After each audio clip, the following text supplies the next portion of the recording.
Hey everyone, and happy April 1st, and welcome to a new sort of semi-weekly live I'd like to do just to talk about various topics that I'm interested in and that are, at least somewhat relevant.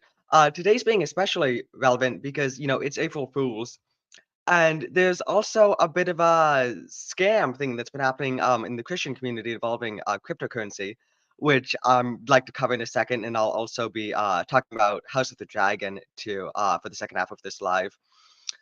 But, as some of you, may know, I'm Christian and, I hold, Christian beliefs. So I was pretty shocked actually when I learned a few days ago that, there's this pastor in Colorado who was he was caught running this crypto scam. And it's a pretty funny situation actually, and pretty unfortunate too. A Colorado pastor was accused of pocketing 1.3 million in crypto scheme, says Lord told us to. So there were a bunch of articles released recently about this, and he also issued out an apology video, which we'll watch a bit later. Um, but a Colorado-based pastor for an online church accused of pocketing 1.3 million through a cryptocurrency fraud scheme told followers in a video statement that the Lord told him to. Ally Rigaldo and his wife marketed the cryptocurrency index coin to Christian communities in Denver, saying God told him people would become wealthy if they invested. The Colorado Division of Securities said in a statement Thursday, index coin raised nearly 3.2 million. The securities division said at least 1.3 million of that went directly to the Rigaldos or was used for their own personal benefit, said a complaint filed Thursday in the Denver County. And, why I bring this up is it's just like religion is obviously like a very, important thing to a lot of people. And religion also very much so like media has a lot of inspirational value and a lot of influence through a lot of people.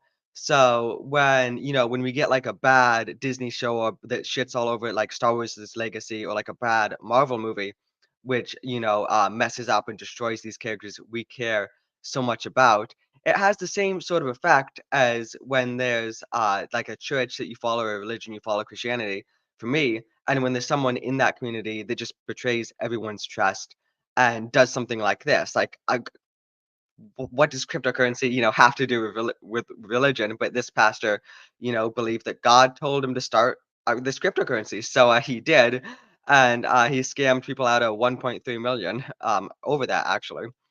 The couple also allegedly spent their investors' funds on a Range Rover luxury handbags, jewelry, and AU pair, boat rentals, and snowmobile adventures, according to the complaint.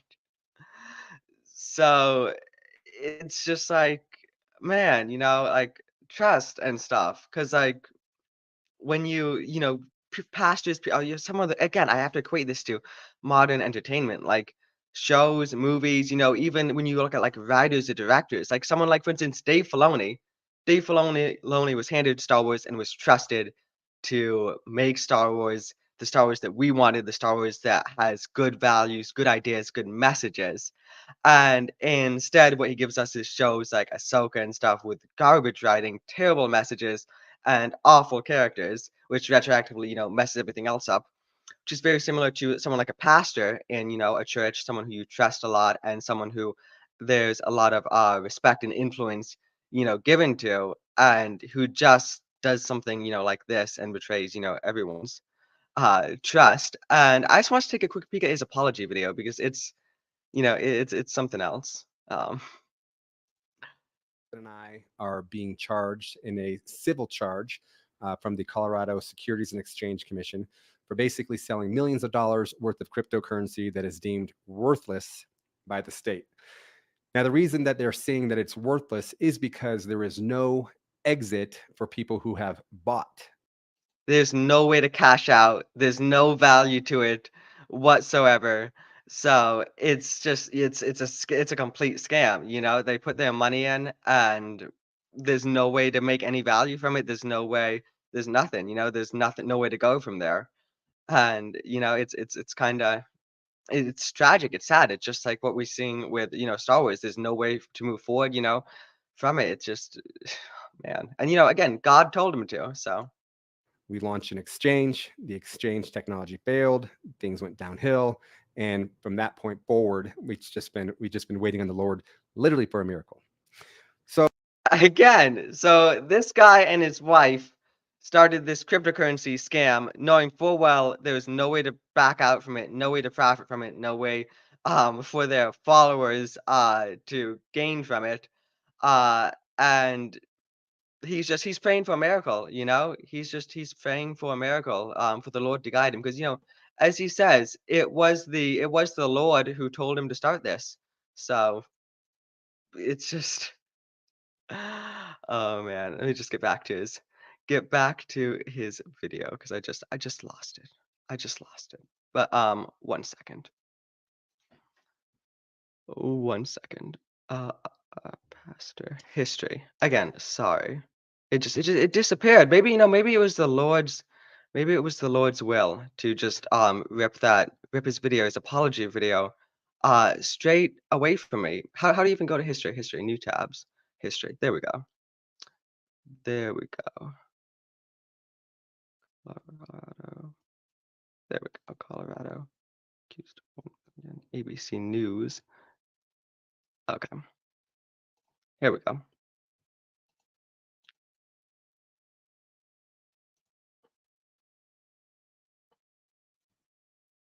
I'm like, well, where's this liquidity going to come from? And Oh my God. Okay.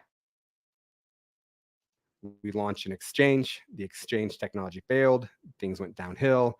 And from that point forward, we just been waiting on the Lord literally for a miracle. So the charges are that Caitlin and I pocketed $1.3 million. And I just want to come out and say that those charges are true. So there's been $1.3 million that's been taken out of, I think it was a total of 3.4 million. Yeah, it's true. It's true. You guys came to us.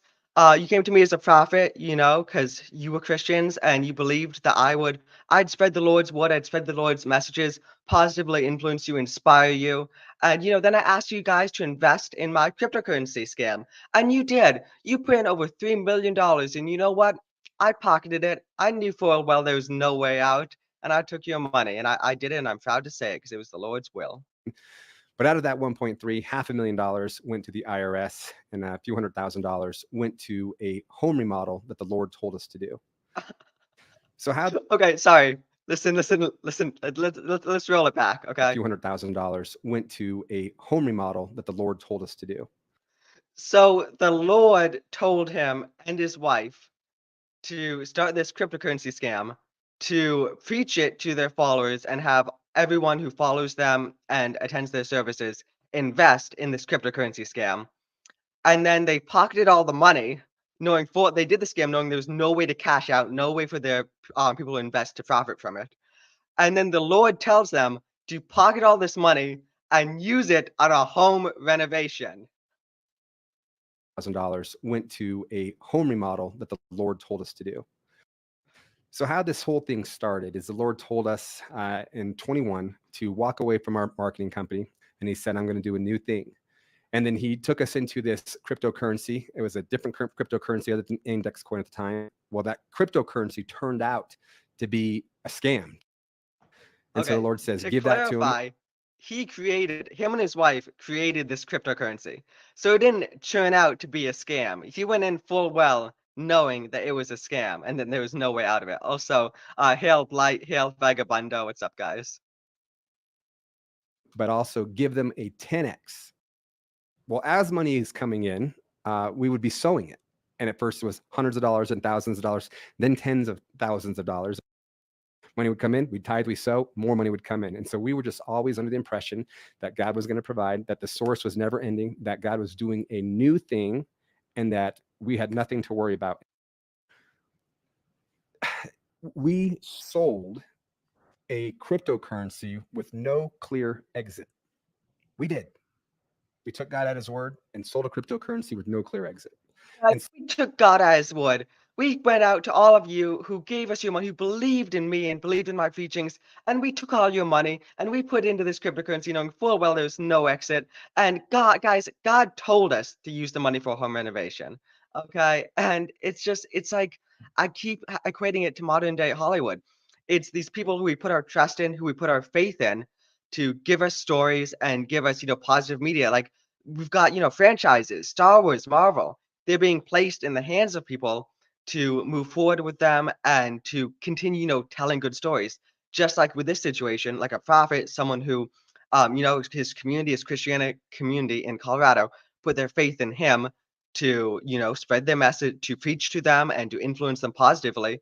And what he did was he took their money, put in a cryptocurrency, which he had just admitted no clear exit, and just scammed them all, scammed them out of everything. And as you said, Lord told us in 21 to walk away from our marketing. here, it's right here. So how this whole thing starts No. went to a home remodel that the Lord told us to do. Yeah, all the money he stole went straight to a home remodel. The Lord told him to do. Okay, the Lord told him to take all of your money and in this cryptocurrency scam and put it towards a home remodel. And it's just like, man, it's like the people we trust, the people we put our faith in, and that's what happens. And it's awful. Hail Naganal, hail Phantom X. Yeah, guys, that was wild. In a wild way, April Fools too. It's yikes, Yikes. I mean, a pastor is someone you're supposed to trust. A pastor is someone you trust to influence you, your family, then the position they're in, because you put your trust in them, to stand up on that pedestal and preach. They're supposed to be one with the Lord. They're supposed to be a, holy person, not someone who's just gonna go in and, scam you out of all your money with this cryptocurrency scam. Yeah, that's very unfortunate and, just awful to see, stuff like that happening. But, on the positive end, like, there's, some positive news, this month that's not, like that. House of the Dragon season 2, it's on its way. It's coming, in this June. Which is, a right contrast to, everything that's happened with other franchises, pretty much everything Disney's touched. Franchises we love, Disney's, Marvel, Star Wars and stuff have just been ruined, whereas, the Game of Thrones franchise has, it's kind of been revived, sort of. Like, a lot of people, lost interest after season 8, rightfully so. In my opinion, season 7 was just as bad as season 8. But this is a franchise that a lot of people were invested in and a lot of people lost interest with. Okay. Something kind of similar to, what happened with The Rise of Skywalker with your Star Wars audience. But then what HBO was able to do with House of the Dragon was bring back a huge amount of their audience. The numbers for House of the Dragon season 1 was huge, massive, which was something pretty nice about that was it aired at the same time as Rings of Power season 1. So it provided a really nice contrast, to see all of the positive reception and viewership for House of the Dragon compared to the very negative reception and negative viewership for Rings of Power. And now we're gonna get to see something pretty similar because House of the Dragon season 2 is going to be airing at the same time as Disney's Star Wars Acolyte. So all the compare and contrasts that we were able to do, with House of the Dragon season 1 compared to Rings of Power, we're gonna be able to do that again, but now with House of the Dragon season 2 and Disney's Acolyte. So it's gonna be awesome that they'll be airing at the same time. We'll have the numbers out and we'll be able to compare viewership and also, the reception. Because again, House of the Dragon season 1 was received very positively, compared to everything, pretty negatively how Star Wars has been recently and has been received. Naganal Hail. I shilled for you in Jay's Discord, multi posted it in ours. Oh, shield for me or shield for Vega? Oh, that's neat. I appreciate it. I appreciate any shilling because I'm gonna be shilling for House of the Dragon when it comes out, because I really enjoyed it, and I hope season 2 is as good as season 1. And I think with the trailers that we've received and with everything we've heard about it, I think it's set up. Everything's set up for it to be just as good as season 1, if not better.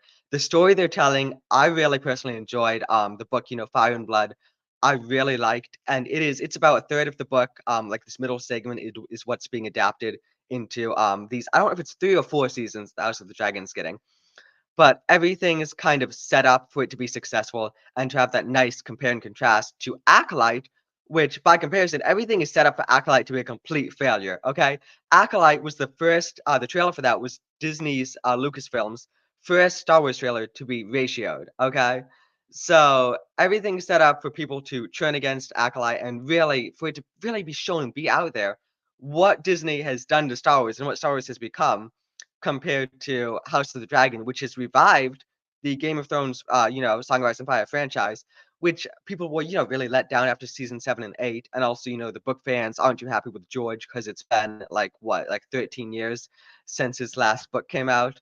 So, bit of a big old compare and contrast there. But I'm really looking forward to it. And House earlier this month, the second season of the hit HBO series was confirmed to be releasing sometime in June. I'm assuming early June, but it doesn't matter. It's soon too. That's like what 2 months ago, 2 months away. It's April now. We got next month, May, then June, just 2 more months. One thing though that is kind of unfortunate is season two will only have 8 episodes, whereas season one had 10, and that is something that just kind of puts off some red flags for me, just because the first 6 seasons of Game of Thrones, had 10 episodes, and then season seven, where everything went downhill, was shortened to 7 episodes, and then as everyone knows, season eight had 6 episodes. So it is just kind of slightly concerning that they've shortened season two from 10 episodes to 8 episodes. I'm not really sure why they do that unless it's just, like, for, like, a cliffhanger purposes, like, what amount of story they wanna tell to have everything set up for season 3. So that's a bit strange, but, it is what it is. In addition to the premiere date reveal, an HBO spokesperson disclosed to the outlet that the upcoming season will consist of 8 episodes, a slight reduction from the 10 episode run of the first. Filming for the second two commenced in May of the previous year amid the writer's strike in the US. Production went smoothly with the UK. Again, something about that is a lot of stuff was messed up because of the writer's strike, but something that, again, House of the Dragon had, on its side and benefited from was because it already had, the source material, and I believe the scripts for the first 3 seasons were already written, before season 1 aired. So that is definitely, a positive in its favor versus, a lot of other stuff we might be seeing over the next few years might be, negatively impacted, again, from the writers' strike. Because we know what happened. What was it? The last writers' strike, like, that gave us stuff like Transformers 2, you know? So that's definitely something that we'll be seeing the effects of, later this year and, into next year as well. Fans can anticipate the return of familiar faces as Matt Smith, Olivia Cook, blah blah blah. The cast coming back, and something about that though, that I would like to mention is in the books, in the portion of the books, of the book based, where season two and season three will be adapted from. Rhaenyra actually doesn't have that much of a role at all. And that's something that I'm kind of curious to see how season 2 handles, because Rhaenyra is obviously a very large focus, you could say, like, the main character almost of season 1, and whereas in the books, just she really doesn't have as much impact or effect, like, moving forward for what they'll be adapting, with seasons 2 and, 3, and if they do a season 4. So I'm curious how much stuff they're just gonna make up to give her more prominence, because they kind of did that in season 1 a lot with, Rhaenys, because Rhaenys definitely did not have as much impact in the book or as much presence, at all as they gave her in season 1, which is fine apart from what they did in episode 8, which, was I'm sorry, not episode 9 with the whole thing of, her bursting out of, the sept, on a dragon and just killing, like, thousands of civilians, which was just like, a very strange choice, to be honest. But overall, I'm looking forward to House of the Dragon season 2. I really enjoyed what they did marketing-wise with, releasing a black trailer and a green trailer, like 2 separate trailers, for season 2. I thought that was a pretty neat, choice. It's definitely nothing I've, seen before, marketing-wise, is, like, releasing 2, competing trailers for the same type of show or movie, to build hype. So that was definitely something neat and exciting, and I'm looking forward to, I'm assuming we'll get another trailer sometime before then, and there's just a lot of characters that will be introduced, in season 2. I'm really looking forward to seeing who they cast. I'm kind of apprehensive just because of some of the race swaps they did, with season 1. But, again, the season 1 of House of the Dragon was such a good example of race swapping not mattering.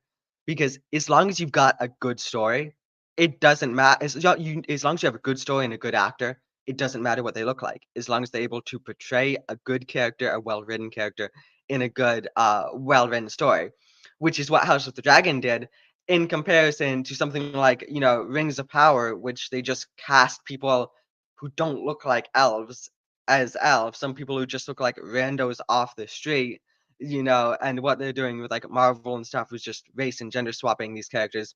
Not because it's the right actor, not because they've got like good writing behind it and making, smart decisions. Uh, but just to do it, just for diversity's sake. But that's not a flaw House of the Dragon has had, in my opinion. I've got no problem with the Valerians, being race swapped. I thought the characters did a really good job. I'm looking forward to, see their performances in season two for sure. But guys, let me know in chat. Who's seen House of the Dragon? Did you like it? What are your thoughts? You excited for season two? I definitely am. Uh, One thing I'm curious about though is since they're lowering it down from 10 episodes to 8 with season 2, is that gonna hold true for seasons, like, 3 and 4 as well? Because like we saw again with Game of Thrones, they were all first 6 seasons were 10 episodes, then season 7, they lowered down to 7, then season 8, they lowered down to 6. So if it's gonna be like a repeat of that, like, if we're gonna get season 3 and they're gonna announce season 3 only has, like, 6 episodes, I feel like they're gonna lose a fair amount of people because I hope it doesn't continue to go downhill, runtime wise because like no one wants to wait a year or two and then just get like 6 episodes, you know. Now you haven't seen it. I recommend it, man. I believe you've seen Game of Thrones, but I definitely recommend House of the Dragon. Season one, I really enjoyed. I thought it was a very, very well written show, and just starkly in contrast to everything that we've been receiving recently, like all the Disney Plus stuff. That's just absolute garbage. No writing behind it. Like you know, biggest, most recent example of that is like Ahsoka, a show which makes no sense. There are no characters in it. There's no meaningful plot lines, no meaningful moments. The show has nothing to say whatsoever besides just garbage stuff. Like it's got nothing inspiring, nothing uplifting, nothing that makes you watch a show like Ahsoka and then inspires you to go write or go get into like comics or other shows or inspires you whatsoever. Nothing at all. Versus when you watch something like House of the Dragon, like it inspired me to go back and read Fire and Blood. It inspired me to reread A Song of Ice and Fire. It has inspired me to write. It inspired me to do a lot of stuff because that's the power of a good story. When a story is well written and when you receive something like a good show like House of the Dragon, it inspires you to go do stuff. Versus when you get something like Ahsoka, it just makes you mad because there's no uplifting messages. There's nothing inspiring. It's just complete garbage and rubbish, worthless.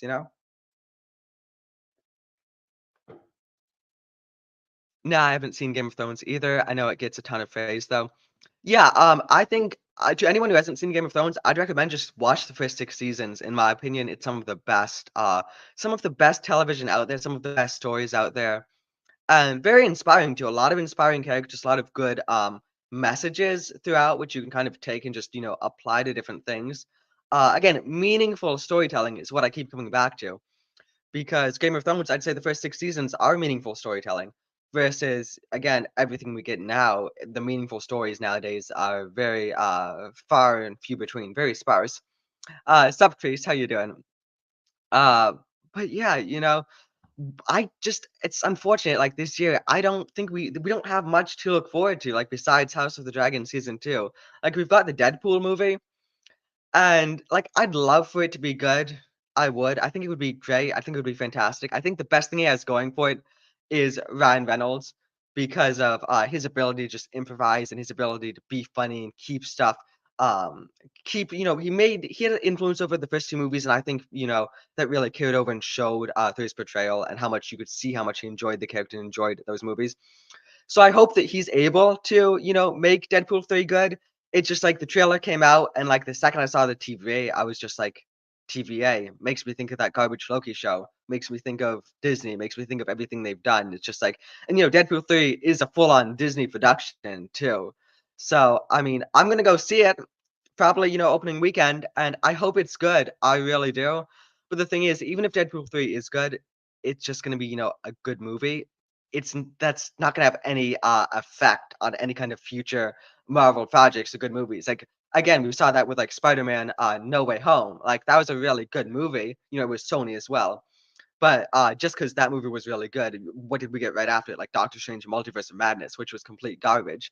So it would be really nice to get one movie that's, like, good, you know, out of them, but at the same time, Deadpool 3 is gonna make them a ton of money, and it's just gonna keep telling them, you know, let's say Deadpool 3 is like a billion-dollar movie. It's gonna keep telling Disney because, you know, they don't know the difference. They don't know the difference from a Deadpool 3 and a Marvels, okay? If one of their superhero movies makes a billion duck bucks, it's just gonna tell them, people love this, folks. We're doing great. We just gotta keep doing it. Let's greenlight Ant-Man 4 and Thor 5. And it's just like I would prefer for them to just fail completely and utterly so that they can kind of learn their lesson. And because that's the only way for them to learn, right? Is diminishing returns. The only way the people in charge of Disney and in charge of making these terrible, terrible decisions for Marvel and Star Wars, the only way for them to learn is for them to see the numbers just going straight down and for them to lose money. So while it is very nice to get your occasional, you know, No Way Home or to get if Deadpool 3 is really good, while it is nice to get like good movies like that, it also is bad because it's expanding and prolonging the amount of time where 90% of the movies they produce will be bad and they'll just be fueled and sustained by those good 10%. And I'd rather them just all be bad for a short period of time so then they can learn their lesson and we can go back to getting consistent good movies. Because for 10 years, like pretty much 2008 to 18, for 10 years. Like we had 10 years of good Marvel movies, and that was fantastic. Like we were so spoiled where every time we went to the theater, or at least me, anytime I went to the theater to see a Marvel movie, I knew it was going to be good. I knew it was going to be fantastic. Okay. Uh, but they lost me. They lost that. I feel like for a lot of people now, if a Marvel movie comes out, you just kind of expect it to be bad. And it's really unfortunate and really sad. And I just hope that we can get back to a good age of movies, you know, as soon as possible. Please. Please.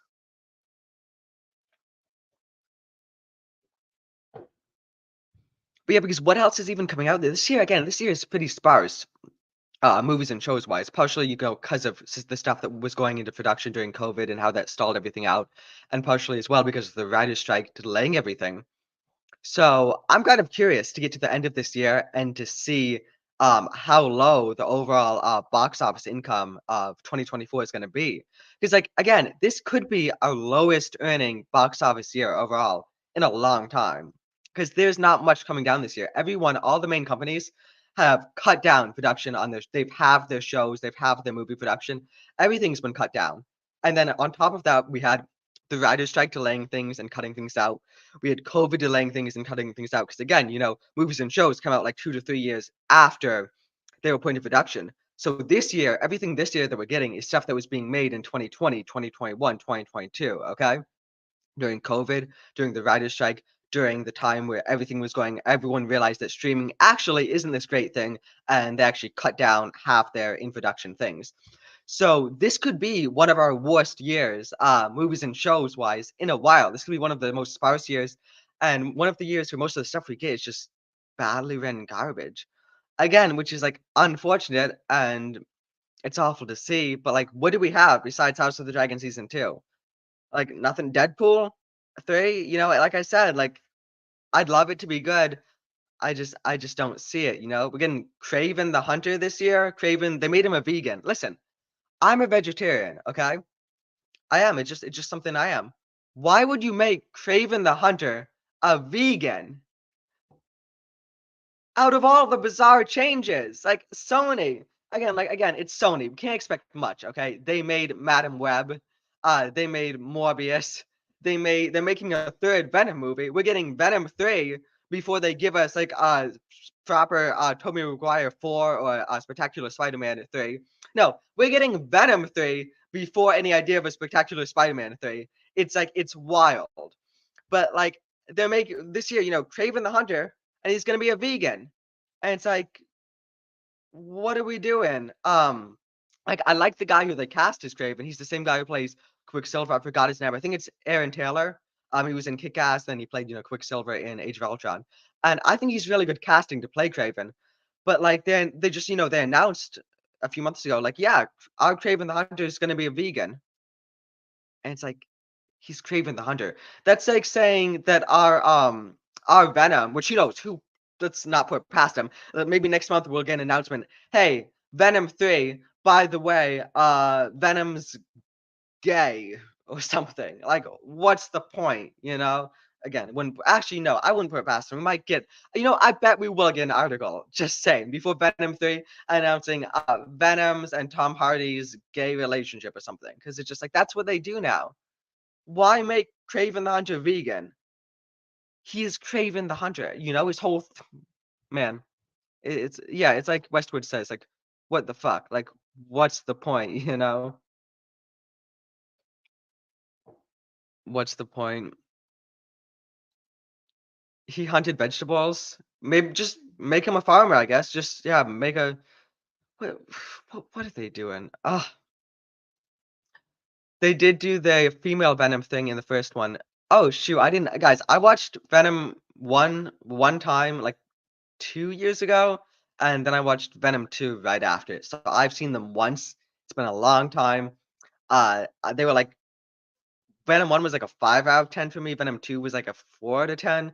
They were just like mid movies, like not like Venom 2 was kind of atrociously bad. Venom 1 wasn't like atrociously bad. It was just like a mid movie. But you're saying they made like a female Venom in the first one? I don't even remember, to be honest. I think it like possessed Tom Hardy's girlfriend in it, and like she was Venom for one part of it. So it was like I have no idea, to be honest. I don't even really care. I mean, I'm not the biggest Venom fan, and I think, I think Venom fans did enjoy Venom 1 and 2, right? Like, I didn't think they were particularly great or anything. Like, I'd equate Venom to Black Adam pretty much, like, just like mid movies that aren't like bad, but aren't like great. There's nothing like offensively awful about them. Not like, the Marvels or like Madam Web or anything. But hey, like now that Madam Web like is a thing, if I was Sony, I'd lean into it. Just now that you've got Sydney Sweeney, just like throw Sydney Sweeney in Craven the Vegan Hunter. Throw Sydney Sweeney in Venom 3. Just have her pop up now. That'd draw in a sizable box office pool, okay? Because like you don't have to be a genius to predict. Like I'll say it right now. I fully believe Craven the Vegan's gonna flop. I fully believe that Venom 3 is gonna underperform. But if you stuck Sydney Sweeney in those, I'd estimate you'd gain at least, 10, maybe 15% more box office income than you would, which would help because, like I said, this year could be one of our lowest overall box office years ever because we're gonna have very very slim pickings release wise this year. Nothing much to look forward to.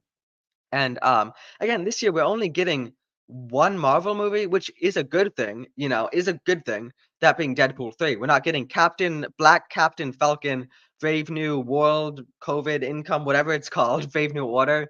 Um, that's been pushed back so many times. It's in reshoots now. I think it's been delayed to like the end of 2025.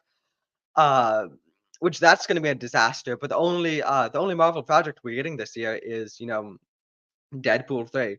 So their earnings are definitely gonna be very, slim this year.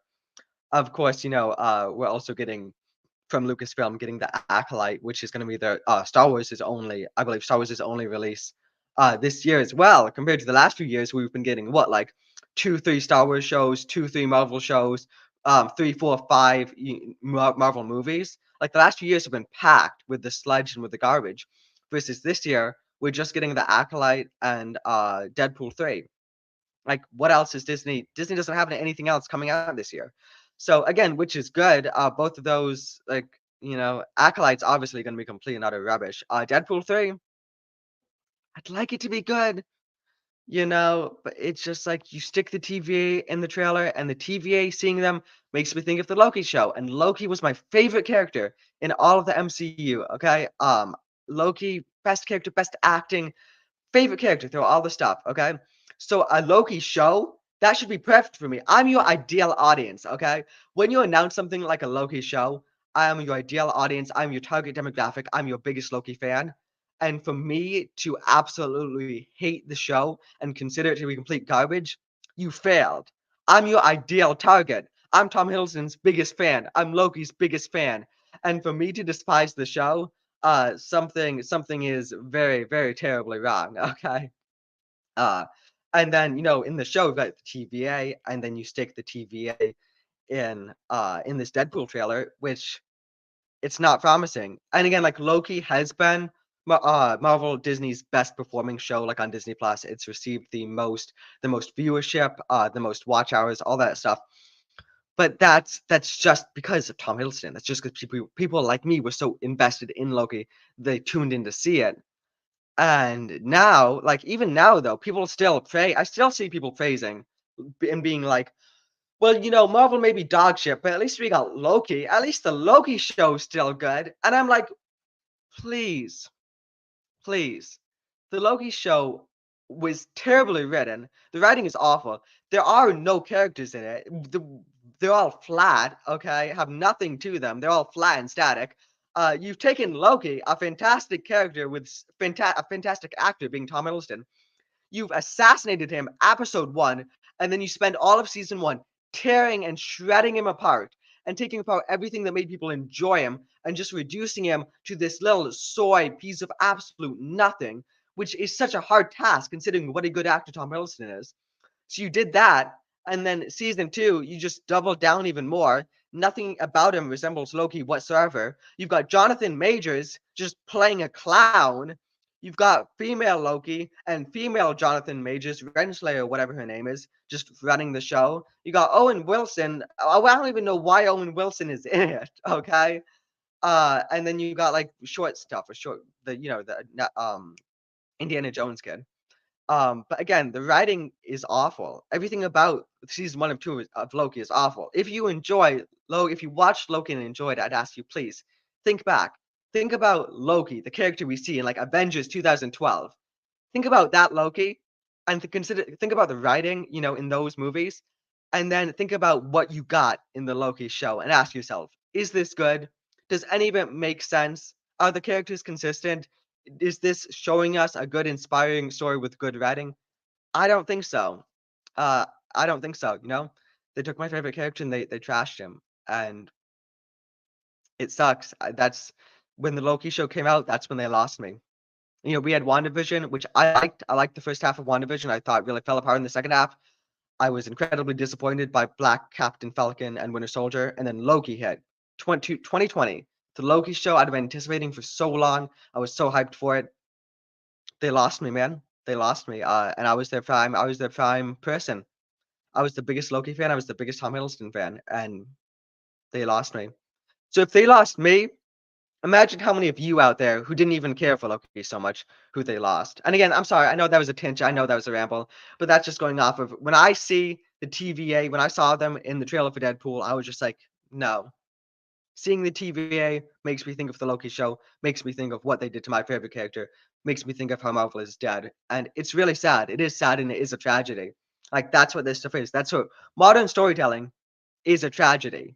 And it is sad because it is so far and few between over the last 5 years for us to get good shows like, House of the Dragon, which I keep coming back to. Because what else do I have to come back to? What else do I have to show as a good example of something I'm looking forward to?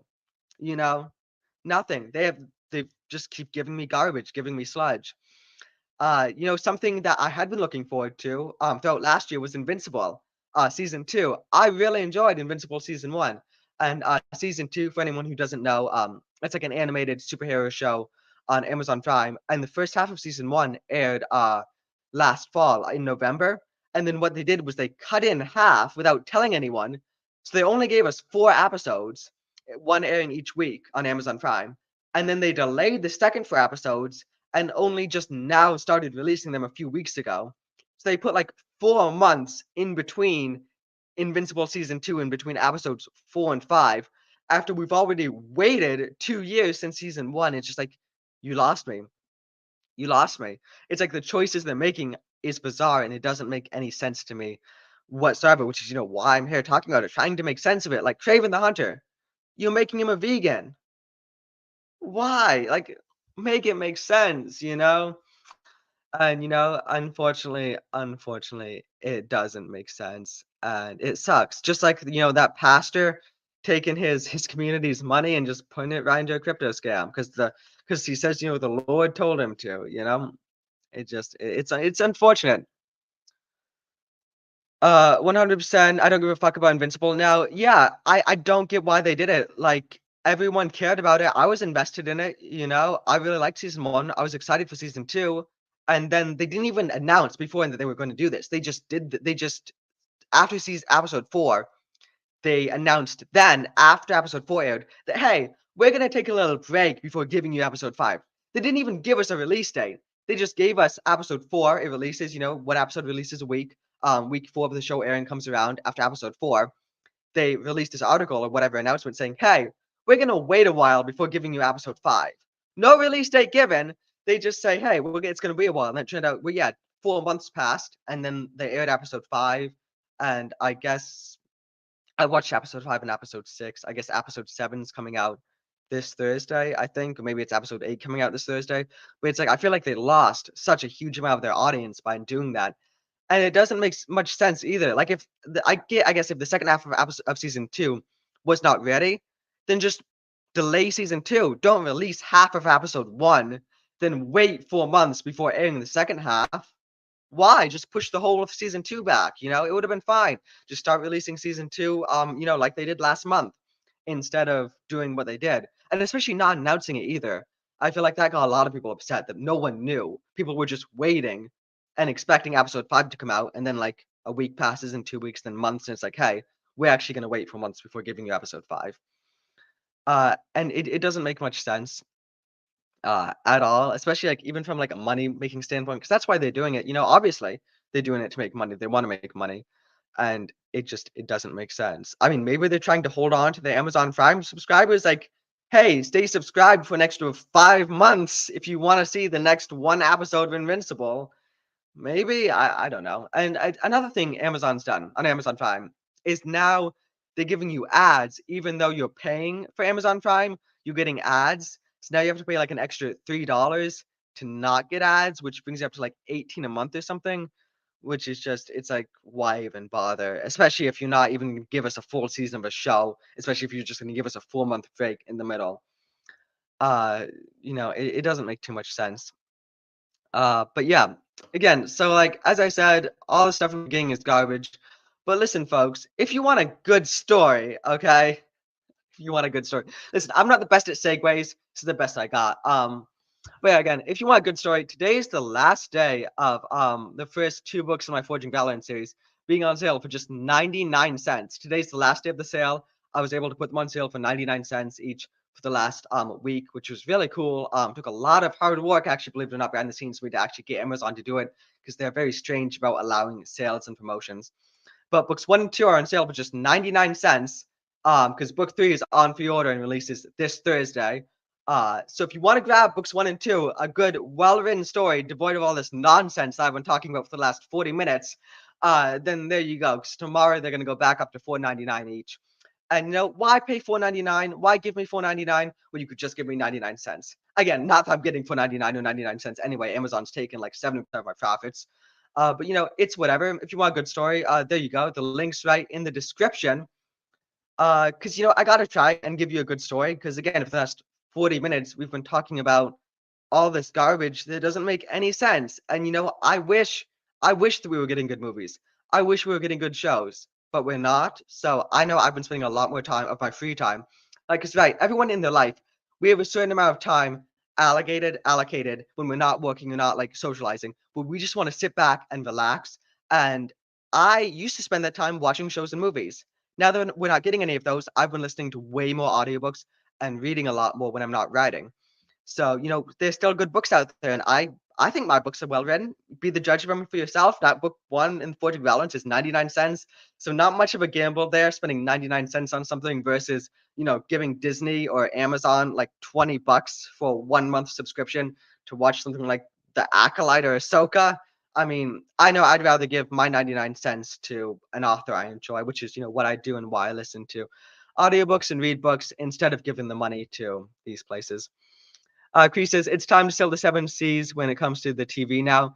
Yeah, I canceled Disney Plus after Loki season 1 because, as I said earlier, Loki season 1 it's where they lost me. And now I've been selling the seven C's to check out some stuff. Um, haven't continued much stuff. Most stuff Disney's released, I'll watch like the first half of episode 1 and then just not continue. I didn't even do that for like Miss Marvel or She-Hulk though. I steered clear of those. No chance I was gonna even give them a chance. But if you want to give something a chance, Naganol, just drop the link. I appreciate, guys. I appreciate Naganol. Give him some love in chat. Uh, it's he mods for people everywhere, and it's just like it's cool to have someone just there, who always supports you and just drops links and stuff, and that's nice. So claps, hand clapping, something emoji, something in the chat for Naganol. I'd appreciate it. But yeah, guys, that's pretty much all I have to talk about. We've talked about the crazy cryptocurrency pastor, and we've talked about House of the Dragon and stuff. And this is just, a neat thing I want to try out every other so Monday. I won't be doing one of these next Monday because I'll be in Vegas for the meetup with Geeks and Gamers and Nerdrotic and stuff. It's gonna be awesome. Uh, I'm flying out next Mondays, which is again why I won't be able to do another one of these next week. It's gonna be a really good time. A lot of people I know, I guess no one in chat specifically I see. Is anyone gonna be there? I know Naganol isn't, Increase isn't. You guys in chat, let me know if you're gonna be at the Vegas meetup. I will be there. It's gonna be a lot of fun, man. I'm especially looking forward to just relax for a bit because I've been very busy. I work 3 different jobs and I write books and I'm trying to do this YouTube stuff. So I'm looking forward to just sitting back, relaxing for a bit. And I'd love to see you guys there. Blight says he's never had Disney. Uh, Good for you, man. Yeah, I mean it's not worth it. Like I got it back when it launched because I was excited for the Mandalorian show. Uh, but then after that, it was just like I was so excited when Disney Plus launched. We're getting a Mandalorian show. We're getting WandaVision, Winter Soldier, Falcon, and Loki. I was so hyped. I was so excited. Like I was excited for all 4 of those shows. They're all gonna be awesome. It was gonna be so great. Disney Plus was gonna be amazing and fantastic, and it only cost like $6.99. I was hyped.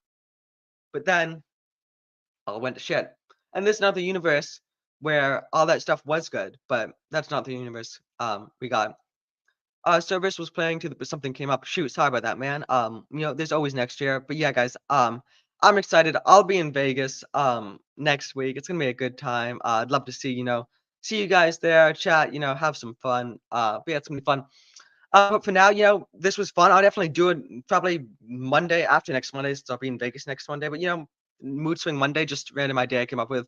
A nice thing to do every now and then. But yeah, guys, subscribe if you're not subscribed, because that helps. Check out my books if you want to. Thanks for tuning in. See you guys later, folks.